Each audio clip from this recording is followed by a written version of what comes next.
Hey there, I've got a big video for you. Now, whenever I do product reviews or otherwise show my layout on camera, a lot of times you can see the streets on my layout. And one of the most common questions I get from viewers is, how do I make my streets? And it's something I've been wanting to show you for many years now, and it's finally done. Now, it took several years to put this video together because the way that I do my streets, I developed the method myself. And so it took a while for me to perfect it and work out some of the kinks. You know, it's one thing to do something on your layout. It's another thing to show somebody else how to do that same thing. And so I had to work out the process, and that took quite a while.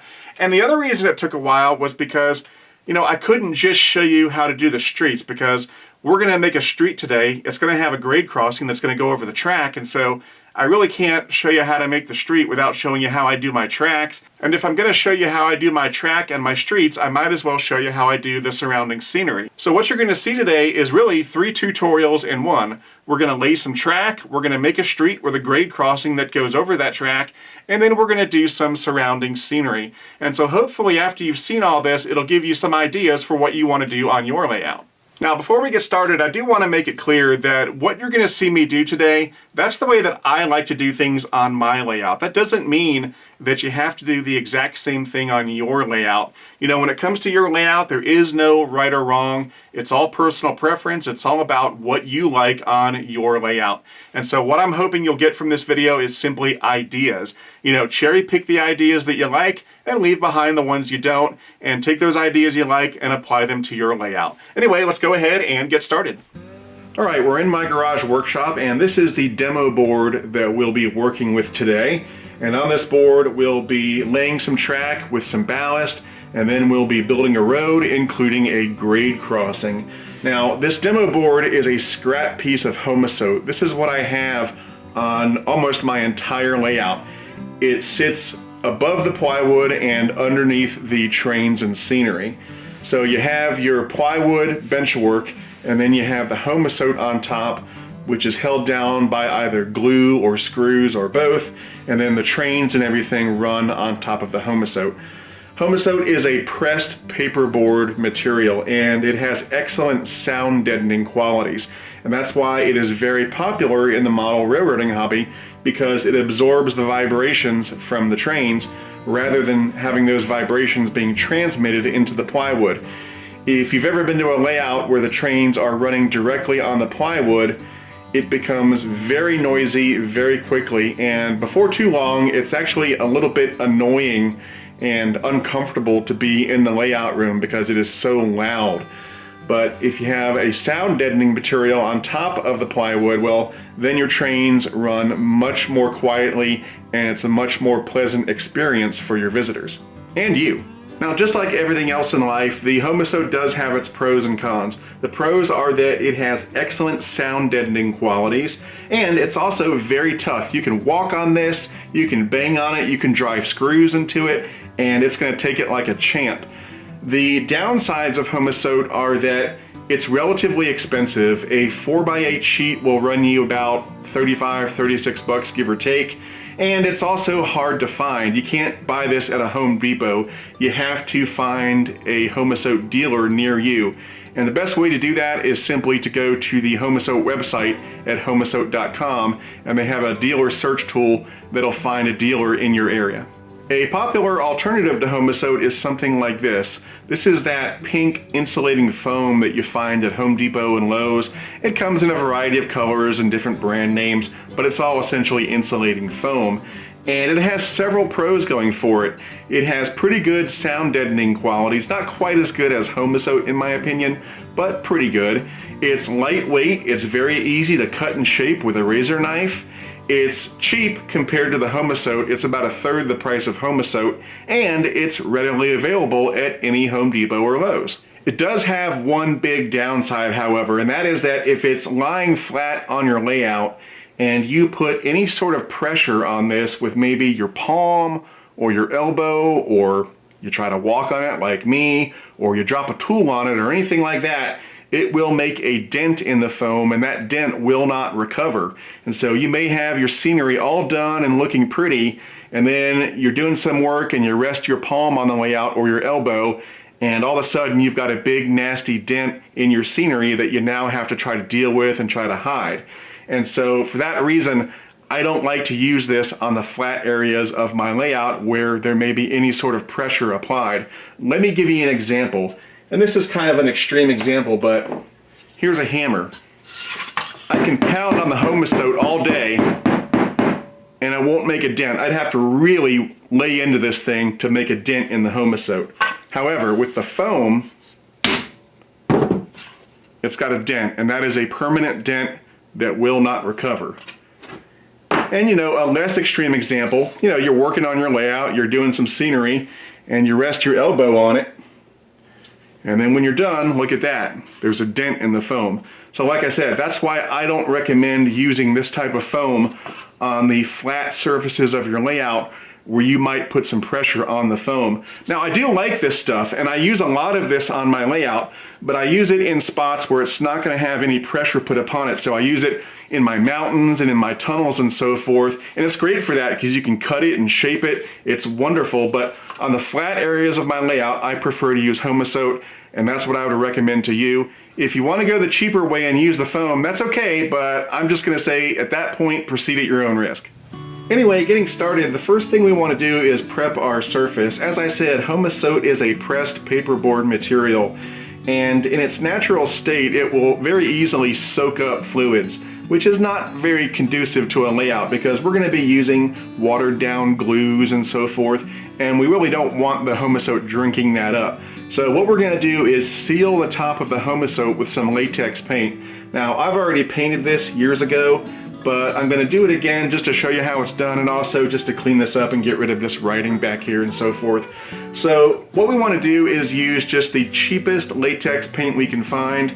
I got this at Home Depot. It's a sample size because my canvas is not very big. Obviously, if you've got a larger layout, you'll want to get a larger can of paint. But I would suggest getting a brown or a beige or some sort of earth tone color. But hey, it's your layout, you can get whatever color you want. But again, just make sure it's the cheapest latex paint you can get. So this one is called Havana Coffee, and it's just a basic brown. There it is. So what we'll do is get this track out of the way, get our paint roller, and give this thing a coat of brown paint.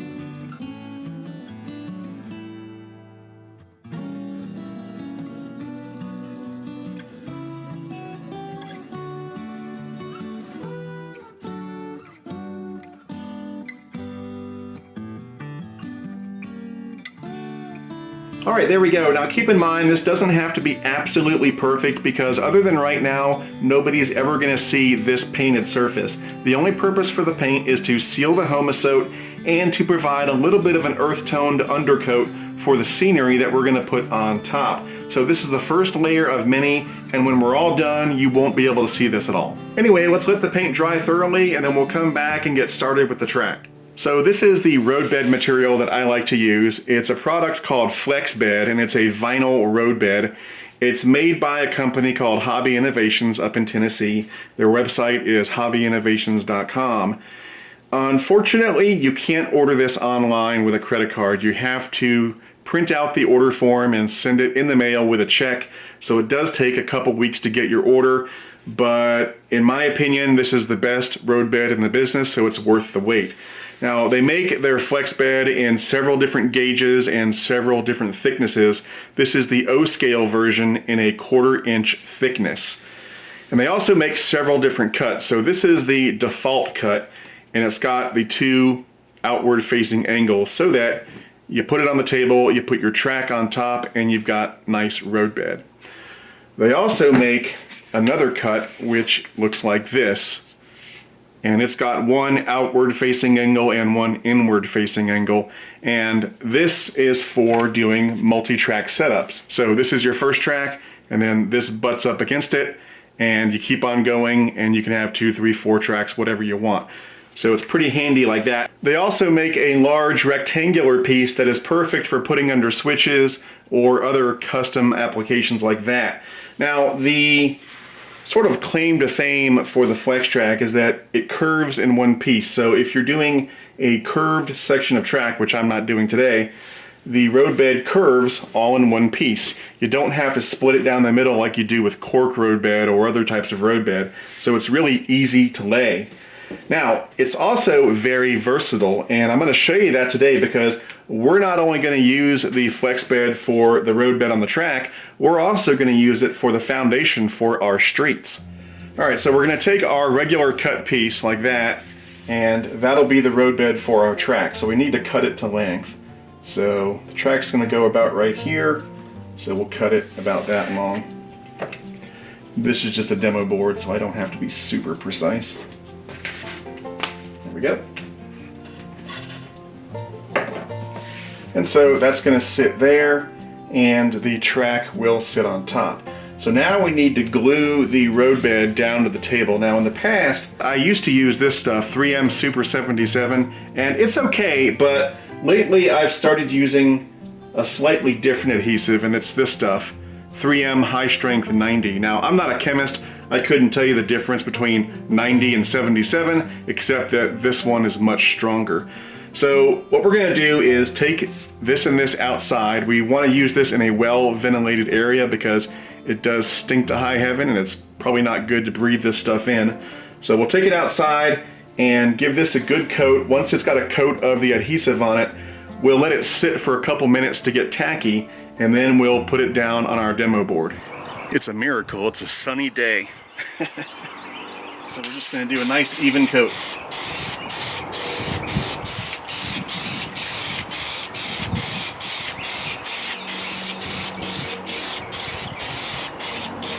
And we want to make sure to get the edges really well.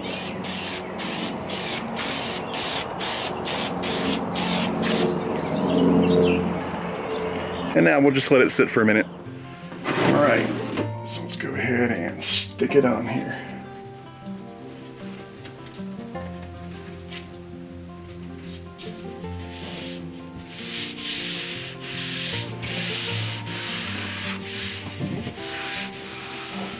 All right, let's let that set for a few minutes until it gets nice and dry, and then we'll go ahead and lay our track. So I've got the track on the roadbed, and I'm just gonna make sure it's even. It doesn't have to be precisely even, just kind of eyeball it. And then I'll fasten the track down with some track screws. I'm using Atlas track screws, but you can use whatever screws are appropriate for your particular track system. And I'm going to screw right through the roadbed and into the homosoap.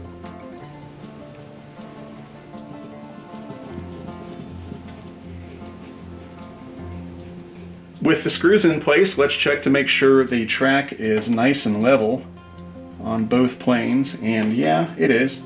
It's not absolutely perfect, but it's good enough for this demo board. I like to have track that's nice and level. If it wasn't level, I could easily adjust it because the vinyl roadbed has some spring to it. So I could put screws and or plastic shims in strategic places and get the track perfectly level. Now, some people will tell you that having track that isn't perfectly level is prototypical because in the real world, track is seldom perfectly level, and that's true, but I don't think that really works on a layout. You know, there are things that work in the real world that don't work on a layout, and unlevel track is one of those. In the real world, you know, if the track isn't perfectly straight or level, it's a little bit harder to tell because the trains are so big and you're so small. But on this level, the trains are smaller than you, and so it's very apparent if you've got wobbly track because the trains are wobbling all over the place. And, you know, part of having a good layout is selling the illusion, and when you have uneven track and wobbly trains, it pulls your visitors right out of the illusion and makes it look like a toy train and not a model train. The only scenario that I could see it being okay to have wobbly track on your layout would be if you are specifically modeling a stretch of really poorly maintained track. Other than that, you know, if it's your main line, I like to have it nice and level. All right, now we're gonna balance the track, and I'm gonna try to go through this as quickly as I can. I do apologize if this is taking a while, but you know, I always want to explain what I'm doing so that people who have never done this before know what I'm talking about. Anyway, the ingredients in ballasting the track. First up, we've got the ballast. This is Brennan's Better Ballast. This is his standard gray ballast. And by the way, it doesn't come in this bottle when you buy it. It comes in a bag, but I always put it in these bottles afterwards. So he's got a gray ballast and also a black ballast if you're doing a yard or an industrial area or something like that. But I'm going to use this today, and that's Brennan's Better Ballast. Then I've got a little cup for the ballast, some isopropyl alcohol, 91%, to use as a wetting agent. You can use wet water if you want, but that's what I like to use. Then some dirty glue. This is half water, half white glue, and then just a little bit of India ink and a little bit of brown acrylic paint to make it dirty, and that way it kind of dulls down that ballast and makes it look like it's not brand new. If you want it to look brand new, you can use just regular, white glue and water, but I like my ballast to look a little old, so I use the dirty glue. And then finally, a little brush to spread the ballast with. So let's get started.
One last thing I like to do is to use a little bit of mineral spirits, put it on a paper towel or a rag, and just wipe off the tops of the rails, just to make sure there's no glue or anything else on there.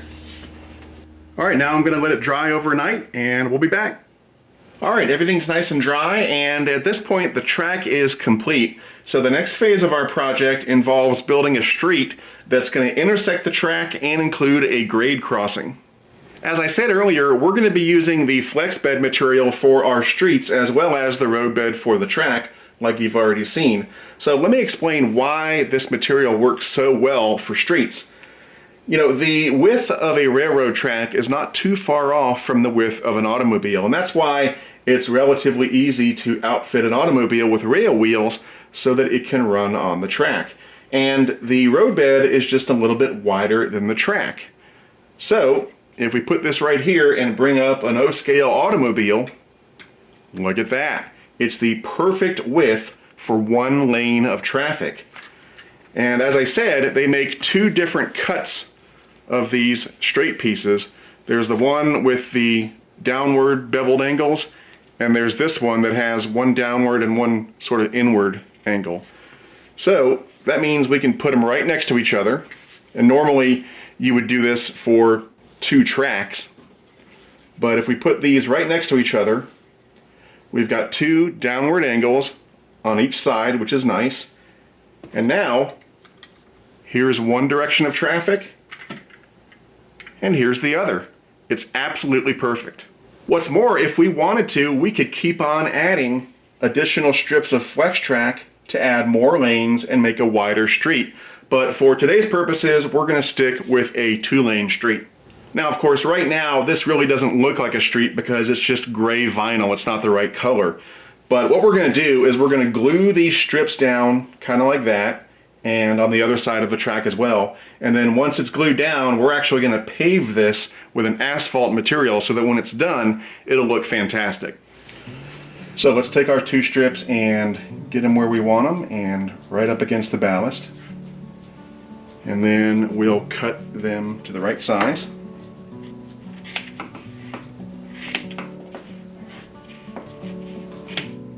There we go. And now I'm going to take these outside and put some glue on them. I'll be right back. Alright, I've got the glue on there. So, go ahead and lay it down.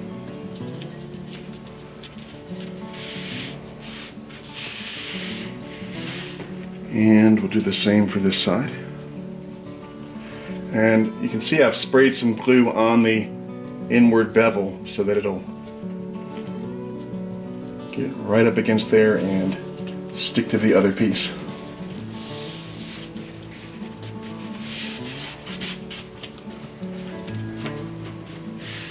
And I'll grab a piece of scrap wood here and just make sure they're pressed down all the way.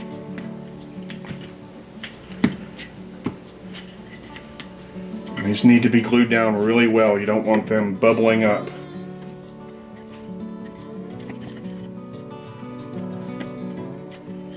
Now you may run into a situation like this where the edge wants to buckle up like that.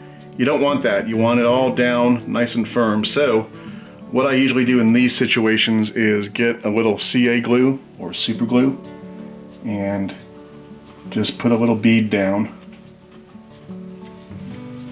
And then take a piece of scrap wood, press down. If you have some accelerator, you can use that. That's all good. Another troubleshooting situation you might run into is if it's bubbling up in the middle. And again, usually that's because of an uneven coat of adhesive. That's why it's really important when you apply the spray adhesive, get a nice, thorough, even coat. But if it is bubbling up a little bit, what I like to do is get a few pieces of scrap wood and put them on top like that, while the adhesive is still curing, by the way. And then get something really heavy, and in my case, I'm going to use a 25-pound box of cat litter because it's right next to me here in the garage workshop. And I'll put that on top and leave it there for maybe 30 minutes, and that should help out with any problems with the adhesive. Alright, this section is done, and I also glued down this section of street on the other side of the tracks. So now we come to the part of this video that I'm sure many of you have been waiting for, and that is, how do I do the black asphalt on my streets? You know, that's the whole reason why I did this video in the first place, is because I get so many questions from people asking how I do my streets, and specifically how I get that great black asphalt. So that's what we're going to do now. But you know, I wanted to build this up from scratch so that it would answer any questions you might have about how we got here. So, you know, we built up with the Homosote and the track and the roadbed and so forth. So now we're ready to do the asphalt. The process that I use to make my asphalt, I developed it on my own. Now, maybe somebody else somewhere uses this same technique, I don't know. But I developed my technique on my own without any assistance from anybody else. But now I'm going to share it with you. So the reason I developed it was because, you know, I looked at other solutions people had, and I saw people who painted on the asphalt, and that just looked too smooth. The texture didn't look right. You know, and I saw some adhesive stuff, but that didn't look right. And so I really wanted something that I could pave on, that I could spread on like real asphalt. And so that's what this technique does. So here are the ingredients for the asphalt. First, we've got white glue, which I buy by the gallon. And then here is the magic ingredient. Woodland Scenics Fine Ballast Cinders. The model number is B1376. And I get it in these bottles. I suppose this is meant to model, you know, cinders in a rail yard or something like that, but I've never used it for that. I use it exclusively for my roads. So again, that's Woodland Scenics Fine Ballast Cinders B1376. We're also going to need a plastic cup to mix up our asphalt in. We'll need a tongue depressor or popsicle stick. We'll need a putty knife, either metal or plastic. And then finally some tape. This is that blue painter's tape, but you can also use masking tape.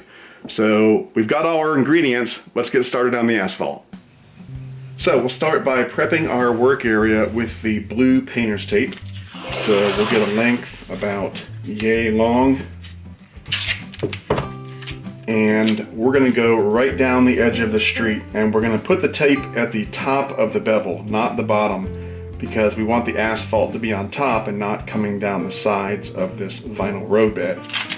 And by the way, I do apologize if you hear a dog barking. My neighbor's dog is outside and it won't shut up. Anyway, so we'll put it right at the top and just do that the entire length of the street. And then we're also going to go onto the ballast for the track, onto the ties, and right up to the rail, and get a nice snug fit on the rail, because the asphalt's going to go across the vinyl roadbed, across the ballast, on top of these ties, and up to the rail. Now, we're not going to do the full grade crossing just yet. That'll be the last step, but we're going to kind of lay the groundwork for the grade crossing by taking the first layer of asphalt all the way to the rail. So we'll do the same thing for the other side. And it doesn't have to be absolutely perfect, but if you're going to err, it's better to err by putting the tape a little bit too low than too high, because we want to make sure the asphalt stays on top. We don't want it to come down, but if it does come down just a tiny bit down the bevel, it's not the end of the world. So if you're going to err on the side of having the tape too low and not too high. And we'll come right up to that rail again. And then we're also going to put a piece of tape across the rail here to make sure that no asphalt gets on top of the rail, because we really don't want that. So we'll do like that and have just a little bit of overhang and fold it over like that. And I'm also going to tape off the bottom edge on my demo board just so I don't get any asphalt on the table. And I'll leave a little bit of a lip so that the asphalt has a border that it can go up against.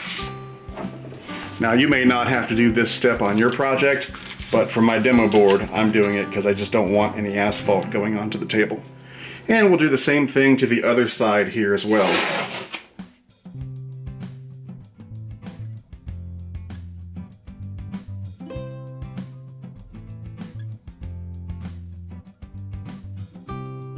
Alright, so let's mix this up a batch of asphalt. We'll use this cup for our mixer, and then of course we'll use the white glue and the cinders.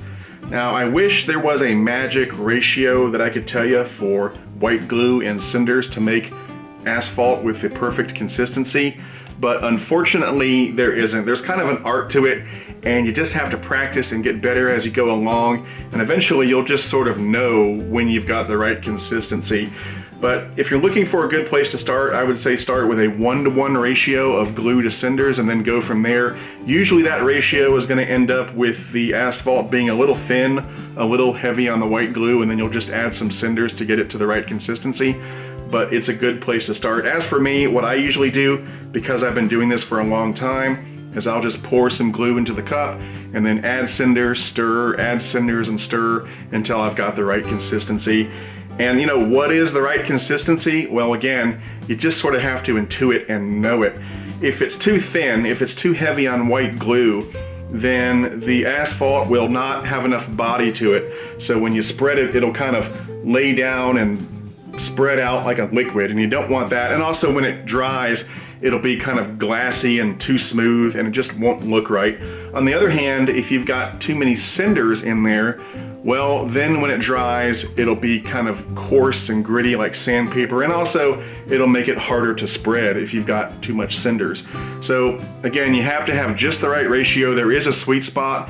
And unfortunately, the best way to know what the sweet spot is practice. For that reason, if you're doing this on your layout, I would suggest starting with streets that are furthest away from the edge of the layout, furthest away from spots where visitors are going to be seeing your streets up close. That way you have a little wiggle room, and then work your way forward, and hopefully by the time you get towards the edge of your layout, you'll have the process down, and the streets that visitors see up close on a regular basis, those will look their best. But you know, this is a very forgiving system. If you mess up, if they dry and they don't look right, well, you can always tear it up and start again, or you can just do what they do in the real world and just repave the street with a fresh coat of asphalt. So anyway, let's get started. And the batch that I'm gonna mix up, you wanna keep your batches relatively small. So an area like this that we're gonna do here, that's about as much as you wanna do in one batch, because if you make too much of this at once, it will begin to solidify before you're done, and you'll end up wasting a lot of your asphalt. So small batches is the key. So I'll start by adding in some glue.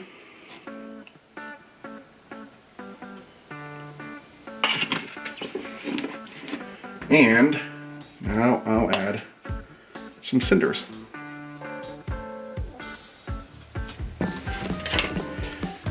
And then we start stirring. And right now it's too thin. You can, I mean, it's mostly white glue at this point, so that's too thin. So I'll just keep adding a little bit at a time until it gets to just the right consistency.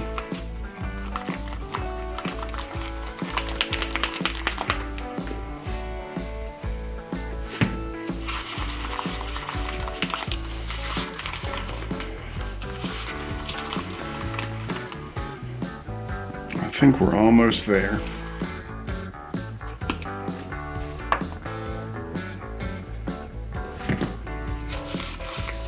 And if you go too much on the cinders, you can always back it off by adding a little more white glue or adding a little bit of water if you need to thin it down a bit.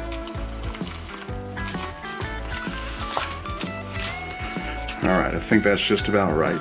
So you can see when I put the tongue depressor in there, it stays upright, it's not moving or falling over, and that's kind of the consistency. Not sure if that comes through on the video, but that's it. So now it's time to pave our road. So we'll get our putty knife, get some on there like that, and just start paving. It's that easy.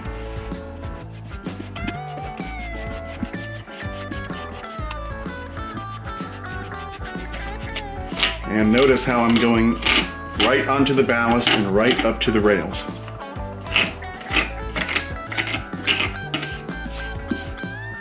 Now, when you're doing this area near the rails, your goal at this point is not to do the grade crossing. That requires building it up in a couple layers. We're not doing that now. We're just getting the asphalt to the rails. We're not going to make the ramp and the grade crossing yet.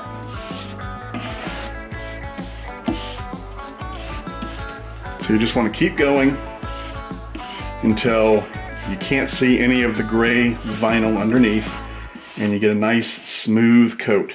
And it might take a few minutes. You know, there may be a moment here or there where it doesn't look good and you might think, oh my gosh, this is going to be horrible, but it's okay, just keep going. And eventually you'll get a nice, smooth and consistent coat. In terms of thickness, you want it just thick enough so that you can't see the vinyl underneath. So you're not going for, you know, a 1/4 inch thick or something like that. And if I had to take a stab at it, I'd say maybe a 1/16 of an inch, maybe. And if the section up by the rails does not look perfect, don't worry about it. It doesn't have to be. Because from about here to here, we're gonna do a ramp going up to the rails. So this part right here does not have to be perfectly smooth or even at this point, although it doesn't hurt if it is.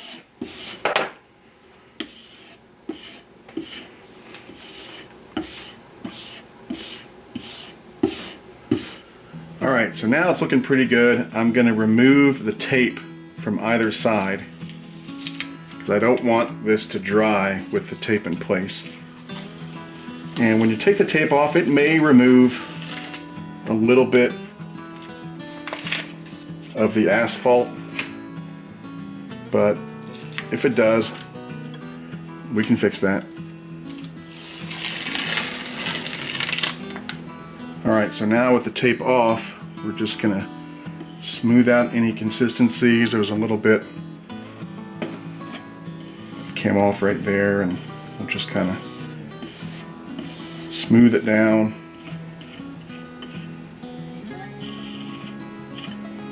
Alright, that looks pretty good. So we're going to let this dry and then see how it looks. And you know, if there are some thin areas or areas that need to be fixed a little bit, we can always do that after the fact. This is a very flexible system. So let's go ahead and let it dry and we'll take a look. Alright, everything's nice and dry, so let's see how we did. Feels pretty good for the most part. It's rough up here by the track, but that's okay. I did that deliberately because this is eventually going to be covered up by more layers of asphalt as we build up the ramp to the grade crossing. So what we're going to do now is do this side exactly the same way. Alright, that's looking pretty good. So the next thing we're going to do is work on the ramp up to the track for the grade crossing. So we'll grab our blue painter's tape and start taping it off. So I'm going to put a piece at the very top of the rail, and then I'll come down a few inches, just kind of eyeball it right about there, and that's where the ramp up to the track is going to start. Now we'll mix this up a new batch of asphalt, and we'll just pave on the asphalt and make a nice smooth ramp up to the rails.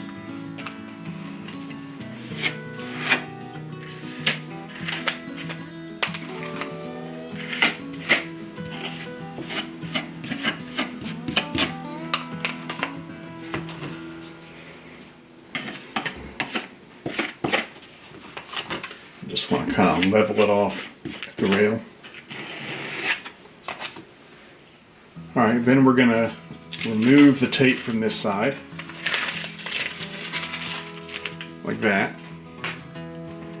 And now we just want to smooth the transition between the ramp and the rest of the road.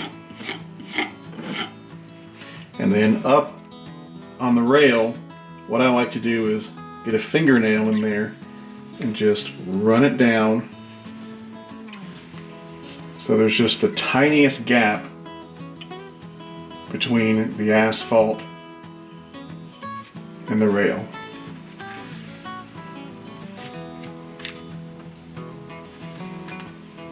Like that. And we'll do the same thing to the other side.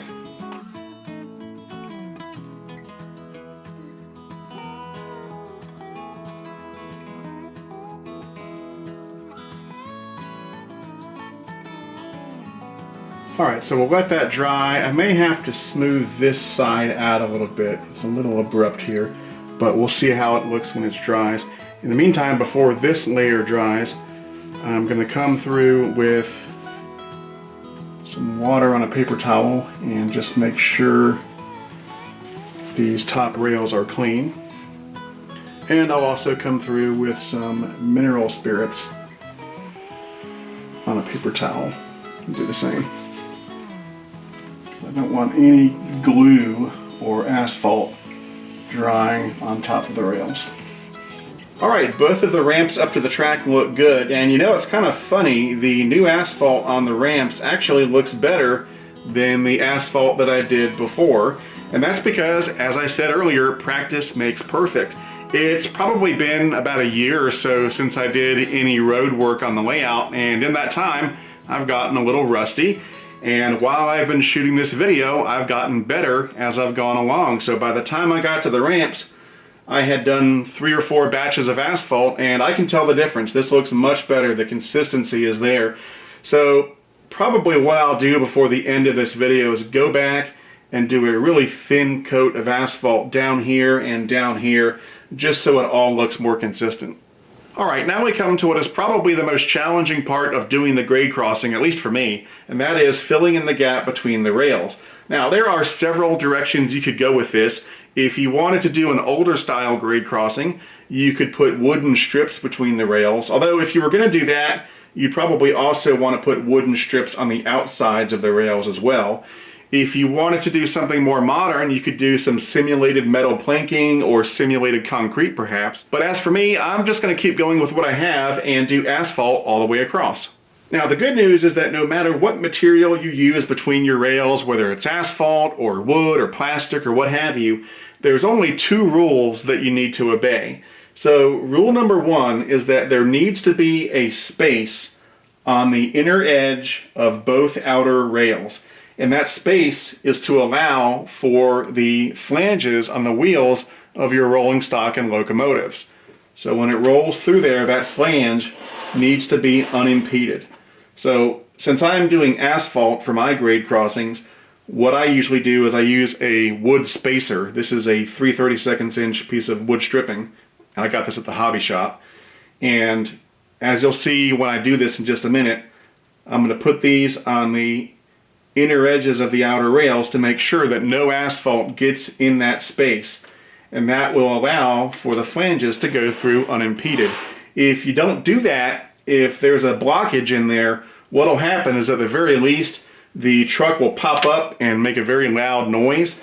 At worst, the truck will pop up and derail the car and derail your train, which would be a disaster. The second rule that you need to obey is whatever material you choose to use, it needs to be just below the height of the rails. And that's for 2 reasons. Number 1, if your material is above the height of the outer rails, well then the wheels on your trucks might just ride up on that material and then derail the car and wreck your train. And number 2 is for the center rail and the center rail pickup rollers on your locomotives and rolling stock. If your material is above the height of the center rail, well then the center rail pickup roller might not be able to touch the center rail while it's going through the grade crossing, which of course would result in flickering lights and stalling locomotives and all that kind of stuff. So again, a gap on the inner edge of the outer rails and nothing above the height of the rails. And if you do those 2 things, everything should run through your grade crossing nice and smooth. Alright, so the first thing we're going to do is to place our wooden spacer strips on the inner edge of the 2 outer rails. So I've got 2 wooden strips, and again, these are 3/16 of an inch thick. That's hard to say. And then in terms of the length, well, there's no exact length. They just need to be a little bit wider than the grade crossing itself. So we'll put one there and one there. Now you'll notice that they're not very stable. They kind of fall over easily. So to hold these in place, what we're going to do is put just the tiniest couple drops of CA glue, super glue, on the underside so that they stay in place on that inner edge while we do our asphalt work. Now we don't want to use a lot of CA glue, just the tiniest amount because these are temporary and we're going to want to remove them. Now the other thing we're going to do is we're going to grease up one side of these spacers with Vaseline. And the Vaseline is going to act as a release agent so that once the asphalt has partially dried, we can pop these out without damaging the asphalt. Now I'm going to tell you guys a little secret. This will actually be the first time that I'm trying the wood strip method while doing the grade crossing. Yeah, that's right, I'm not kidding. And you may wonder, well, why would he do something for the first time in one of these videos? Well, it has to do with the nature of making these videos in the first place. You know, previously when I did my grade crossings, I would kind of brute force it. I would put the asphalt in there, and then while it was wet, I would come through with a flathead screwdriver and just sort of etch the space out. And it worked for me, but quite honestly, it was a little sloppy. And one of the things that happens when you make these videos for YouTube is that it forces you to really examine your process carefully. And sometimes you find steps in your process that while they work for you, they're a little bit sloppy, and you realize that you really don't want to teach those steps to other people. So I've devised the wood strip method in the hopes that it'll give you guys more consistent results. Alright, so let's give it a try. So I'll grab one of my wood strips and just get some Vaseline on my finger, and I'm going to lube up one side of this and maybe the top too. And you don't want a ton on there, just want a nice even coating. We don't want to have any on the bottom, that's for sure. Alright, so I've got the Vaseline on the front and the top of the strip, but there's none on the bottom or the back. So what I'll do now is just put the tiniest drop of CA glue down here on the bottoms of the rails where the wood strip is going to meet it. I don't want a lot, just a tiny amount. Just a little drop, like that. And now the greased side of the wooden strip is going to face the center rail. And then I'll take some fixer, spray it on there, and hopefully that should hold it in place. If it doesn't, well, we'll adapt. Alright, that seems pretty good. And now I'll do the same thing with the second wood strip.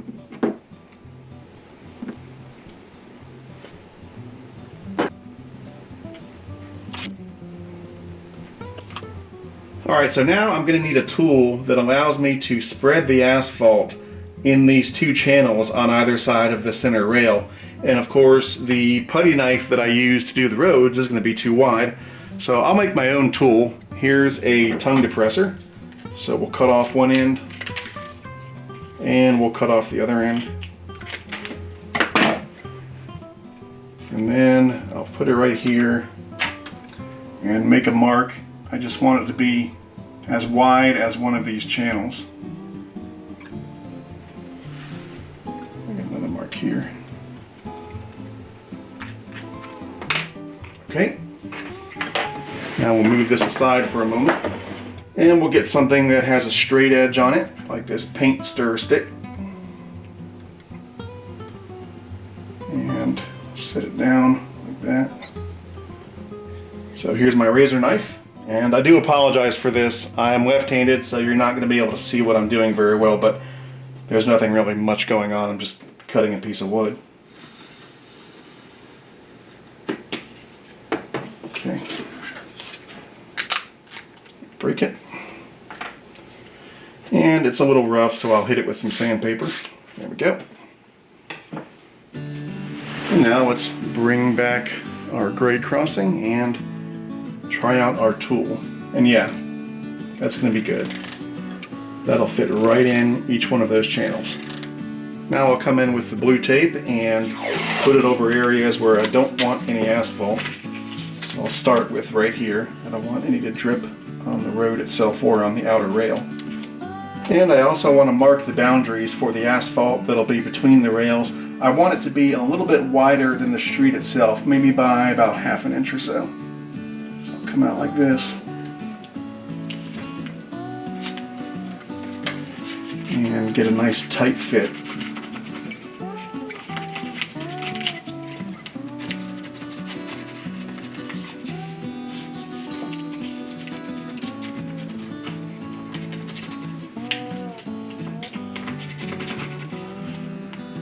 Alright, I've got another batch of asphalt mixed up, so let's get busy.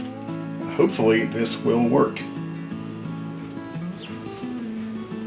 And I'm going to have to clean the center rail very well when I'm done because I'm getting asphalt all over it. Now the reason that I wanted the asphalt in the middle to go out about ½ an inch wider than the road on each side is so that I can taper it down at the end. Yeah, this little tool is working very nicely. I don't know if you can hear it, but there's some thunder and rain outside. It's kind of fun to be working on this during a thunderstorm. Alright, so I'm going to remove the tape.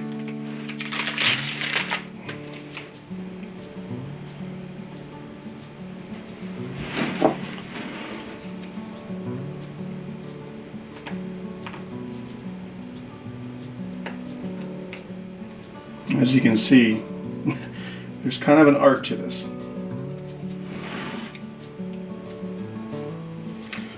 It's looking pretty good.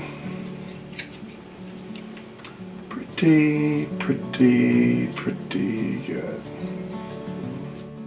I'm going to let this set up a little bit. I don't want it to dry completely, but once it's set up and a little bit firm, we're going to try to break free these wood spacers and we'll see what happens. Alright, it's been a couple hours and the new asphalt is dry to the touch, but it's still fairly soft, which is good because when I remove these wood spacers, I want to still be able to mold it a little bit if necessary to correct for any deformation that occurs while I'm removing these. So what I'm going to do is run this razor along the edge here. Hopefully I won't mess up anything.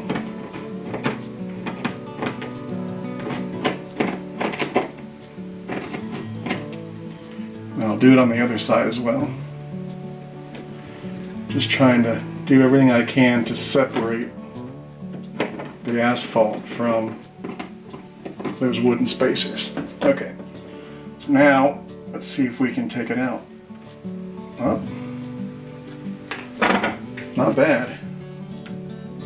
There we go, look at that. Alright, so now, as you can see, we've got a nice space in there to allow the flanges on the trucks to go through. It's probably a little wider than it needs to be, but that's a good thing. It's better to be too wide than too narrow. Now I'll just smooth it down with my finger a little bit. Yeah, actually doesn't look half bad. So let's take our truck. Yep, it goes through just fine. Yeah. All right. So let's go ahead and let it dry the rest of the way and we'll come back. All right, everything's dry and yeah, I'm really happy with the way this turned out. I think it looks great. So the wooden strip spacer method worked just fine. How about that? Now, if I was doing this again, the only thing I would change would be to use slightly thinner wooden spacer strips, because using the 3/32 inch strips, it left gaps that were just a little bit wider than they probably have to be. They're okay, they look just fine, but if I was doing this again, I would probably use 1/16 of an inch thick strips rather than 3/32 of an inch, and that would result in gaps that were just a little thinner on each side. But that's just nitpicking, it looks fine. The truck goes through the grade crossing without any issues whatsoever, so I'm gonna leave well enough alone and we're gonna move on. So the last thing I'm going to do is go over the rails with a paper towel that's got some mineral spirits on it, just to make sure we clean off any glue or whatnot that might be on there. And with that, we are done with the grade crossing. Alright, so I went ahead and put that thin coat of asphalt down here and down here so that it would more closely match what we did on the grade crossing. So now everything looks great. So the last thing we're going to do is just finish up with the scenery. We've got to cover up these sides, obviously, and then we'll do the rest of the ground cover, and then we'll be done. Here are the materials I'll be using to finish the scenery. I've got the white glue and water mixture, although this is clean and not dirty. I've got the isopropyl alcohol as a wetting agent. I'll be using Woodland Scenics Blended Turf Earth Blend. I've got my blue painter's tape. Just for fun, we'll add a couple trees. These particular trees are made by Grand Central Gems. Then I'll be using a variety of ground cover materials made by Brennan's Model Railroading, including his ballast that we've already used. And then I've got a bunch of his other stuff here: Superior Sand Fine, Superior Sand Coarse, Brennan's Rock Creek Sand, and then 3 versions of his ground cover. And of course, you can buy all these materials on his website at www.brennansmodelrr.com. So let's go ahead and cue up the music and finish the scenery.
right, there we go. I think this looks pretty good. Now, of course, this is a very simplified scene, and we could get much fancier with it if we wanted to. We could add more trees, bushes, flowers, and whatnot, people, buildings, street signs. We could stripe the street if we wanted to with either paint or colored tape. I would probably use colored tape.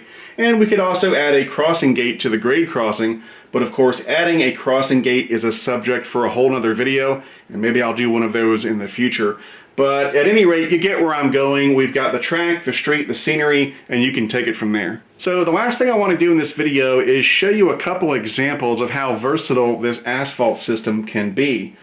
So over time, as the asphalt begins to dry and cure, and as it contracts and expands over time, occasionally, not all the time, but occasionally, a crack will develop in the asphalt.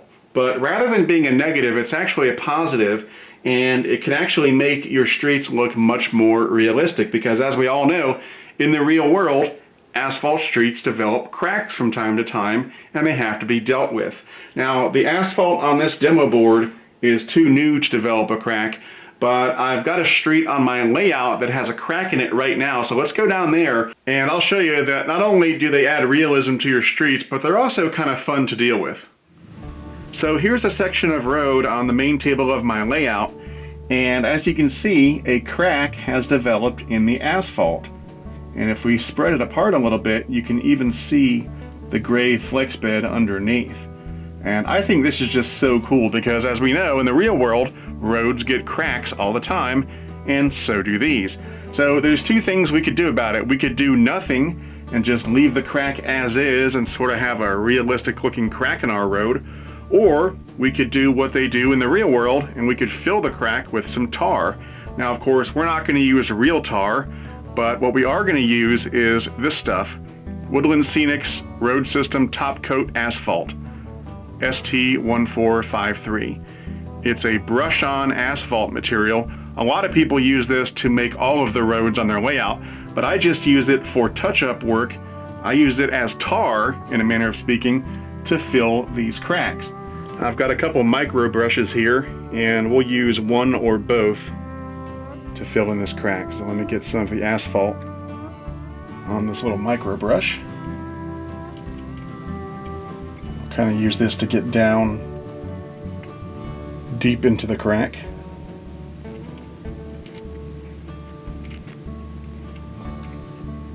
And then I'll use this slightly larger brush to get the top. And I'm just filling in the crack with this asphalt paint. Now, if I've got a deep crack that really needs to be filled in quite a bit, sometimes what I'll do is I'll mix a little of this asphalt with a little bit of cornstarch or flour just to thicken it up a bit, to give it a little more body, so that it'll help fill in a deep crack more easily. And then I'll just take the asphalt made thicker with the flour or cornstarch and feed it into that crack.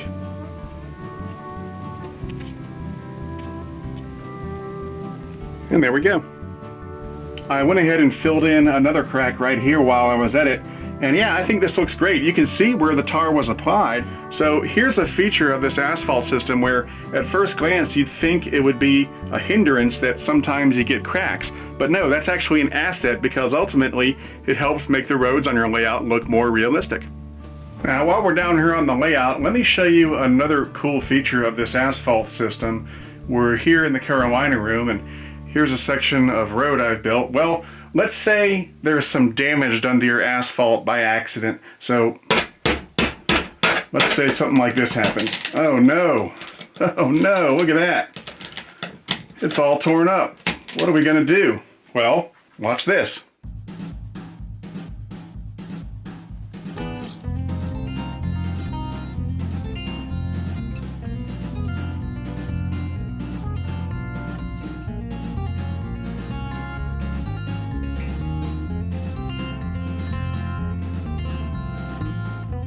Just like that, it's fixed. Pretty cool.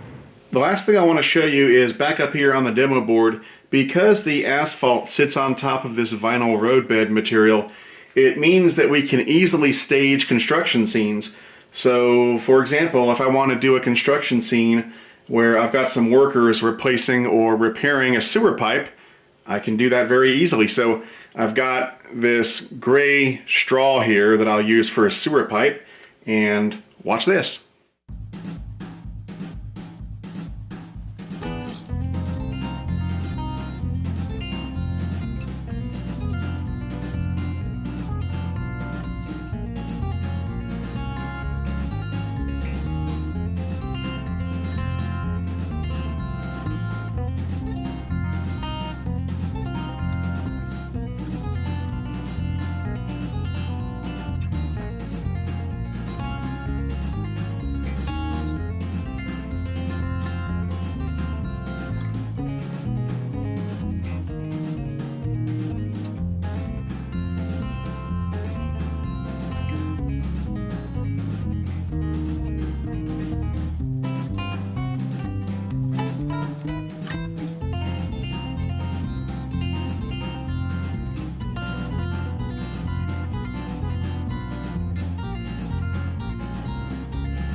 All right, there we go. Pretty cool. Now, of course, I just threw this together in a couple minutes. You could get much more detailed with this scene if you wanted to.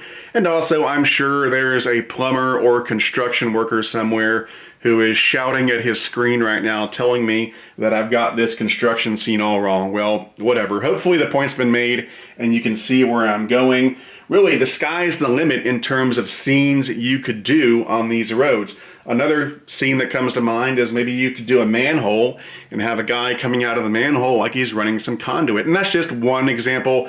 Really, the only limiting factor in terms of scenes you could do is your own imagination. And what's really cool about this is that because of the way the asphalt works, this doesn't have to be a permanent scene. It can be temporary, and if we want, we could just patch it up and move on. So, for example, if I've had this scene on my layout for a year or two, and I'd like to change things up and move my construction crew elsewhere, well, that's easily done.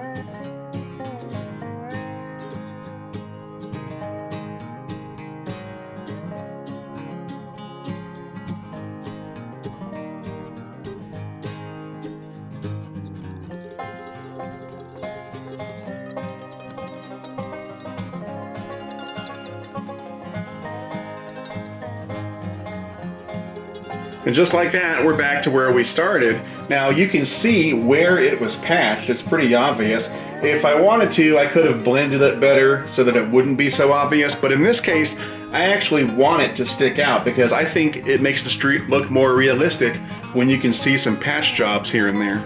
Alright, so I think this is where we're going to end things. Now that you've seen how I do my track and my streets and my scenery, hopefully you've got some ideas for what you might want to do on your layout. Just remember that when it comes to your layout, there is no right or wrong. It's all about personal preference and what looks good to you. So always keep that in mind. I hope you enjoyed this video. I sure enjoyed making it.